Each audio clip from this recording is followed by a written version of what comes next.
మోహపు చూడటం తప్ప కదా చెప్పండి నాకు ఒక మాట. అంటే అమ్మాయి బాగుంది దాన్ని వేయాలని ఆలోచన రావడం తప్ప కాదా బైబిల్ ప్రకారం? మోహపు చూపు చూడటం తప్ప రైట్ చెప్పండి సార్. తప్పు అని చెప్తుంది. తప్పని చెప్తుంది. కానీ నువ్వు మోహపు చూపు చూడకుండా డైరెక్ట్ వెళ్ళి వేసేయి, అది తప్పు కాదని బైబిల్ చెప్పిందండి, ఉదాహరణతో చెప్పింది.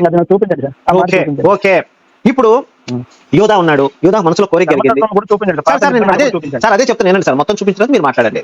యూదా ఉన్నాడు సార్, మనసులో కోరిక కలిగింది, వెళ్ళి కాబని వేసేసాడు. ఫస్ట్ ఉదాహరణ.